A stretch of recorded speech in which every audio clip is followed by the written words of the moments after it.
It'll be one to go this time by. Coming to the green, buddy. Coming to the green. Let's go get him. Go, go, go. Dig, dig, dig. Go, go, go, go. Get your motor running. Head out on the highway.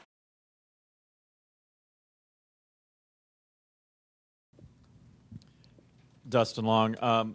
Alan, this for you, with your years in the organization, you have maybe as good a perspective. I mean, tonight, 6 of the top 7 cars were Hendrick equipment.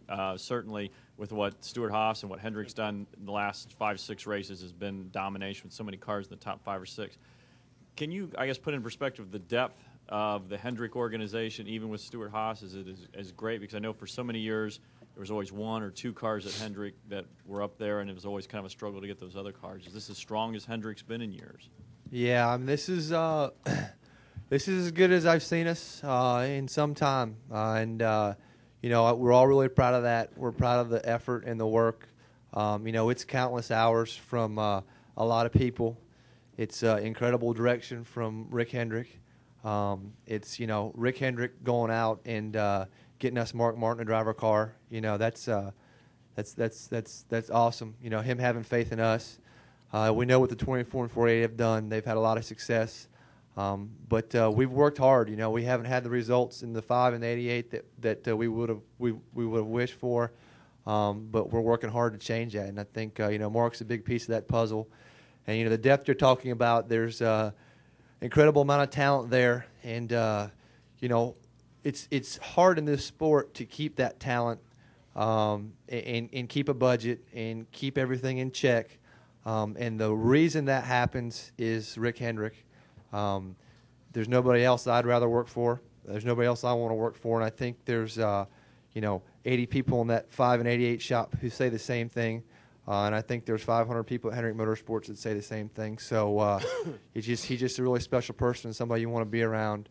You know, Stewart-Haas, they're really fortunate, I think, to have gotten somebody like Darian. You know, like I said, it's not often that somebody will leave our organization because they want to be around Rick. And I know Darian has a huge amount of respect and admiration for Rick. But you know, I know Rick also will take care of Darian regardless of what happens. So Stewart-Haas is really fortunate to have a guy like Darian. I think I've worked with him a long time. I think he's as good as there is out in the series. He's going to win a lot of races. He's going to be tough to beat. That's obvious. You can see by the way they've run. And Tony's a great driver. He's really special also. And, you know, that 39, you can't discount what they're doing. You know, they had a rough start to the year like we did.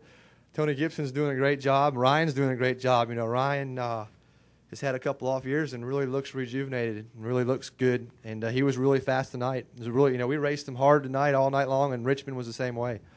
So they should be proud of what they've done over there at Stewart-Haas. And I think the one thing, you know, and I say it a million times and I'll say it a million times again, but the one thing that that all comes back to is Rick Hendrick. Go upstairs for another question. Go ahead. Marcus, Thomas Pope again, 2 real quick ones. How come everybody but the winner gets out of the car all gassed and everything after a race like tonight? And when you're on the outside looking in, once you get inside a place like Hendrick, can you believe what you didn't know or appreciate about that team from the other side? Can you repeat that? Repeat that question again, please, Thomas. Hard to, I'm an old man. I can't hear you. I'm older than you are. Repeat that, Thomas, if you could. Mark, how come everybody but the winner looks gassed after a race like tonight? Everybody complained it was hot. Oh. And then when you're on the outside looking in at Hendrick Motorsports, how much better does it seem once you're over there and see how this thing operates? Well, it was hot. But when you're leading a race, it could have been 200 degrees in there, and it wouldn't have bothered me. You know, it's especially hot when you have a bad night, a frustrating night, very irritating. But these guys have done a great job in making me comfortable in their race cars, an incredible job on the seats and everything. You know, when I go over there to that shop, I feel like I've gone to NASA and they're getting me prepared to go to the moon. And I really mean that. They treat every little pad, every little detail, everything about it. The helmet, the shield, You know, the air to the helmet, the cooler, the cooling, every piece of it is handled as if it was the most important thing in our race. And it's just really, really cool. This is quite an experience for me to get to be a part of this at this stage in my career. Any other questions upstairs? No questions. Come back downstairs. Any questions downstairs? Looks like we're good. Again, congratulations. Just a great performance out there by this 5 team. Keep it up. We'll see you at Charlotte. Thank you, guys.